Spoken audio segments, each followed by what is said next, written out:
മക്കളെ നോക്കണ മാതിരി കഷ്ടപ്പെട്ടിട്ട് ഇതാക്കി തന്നെ 2 നേരം ഇവിടെ വന്ന് നോക്കി ഈ കൃഷിയൊക്കെ എൻ്റെയാണ്.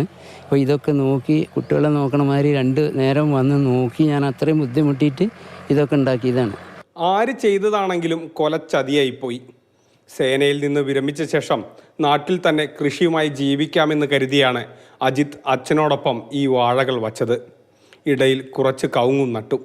വാഴ കുലച്ച് വെട്ടാൻ പാകമായപ്പോഴാണ് ഇങ്ങനെയൊരു ചതി. ഗേറ്റിൻ്റെ വാതിൽ ഒരു ചെയിൻ ഇട്ടിട്ട് പൂട്ടിയിട്ടാണ് പോയിരുന്നത്. ഇന്ന് രാവിലെ വന്ന് നോക്കിയപ്പോൾ കണ്ട കാഴ്ചയാണ് ഇത്. ഏകദേശം കൊലച്ചിട്ടുണ്ട്, മൂക്കാത്ത കൊലച്ച വാഴകൾ മുഴുവനായിട്ട് തലപ്പിൽ നിന്ന് വെട്ടി നശിപ്പിച്ചിരിക്കുന്നു. സാമൂഹിക വിരുദ്ധരാണോ കള്ളന്മാരാണോ എന്നറിയില്ല.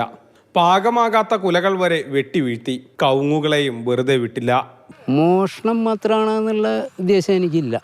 നമ്മളോടുള്ളൊരു വൈരാഗ്യം തീർക്കണ മാതിരിയാണ് ഇത് ചെയ്യണത്. ആർക്കും ഇല്ലാതെ വെട്ടി നശിപ്പിക്കുക എന്ന് പറഞ്ഞു കഴിഞ്ഞാൽ ഒന്നുമില്ലെങ്കിൽ മനുഷ്യന്മാർക്കത് കഴിക്കാൻ പറ്റണം, അല്ലാന്നുണ്ടെങ്കിൽ ഒന്നുമില്ലാതെ കിളികളെങ്കിലും കൊത്തിപ്പോട്ടെ.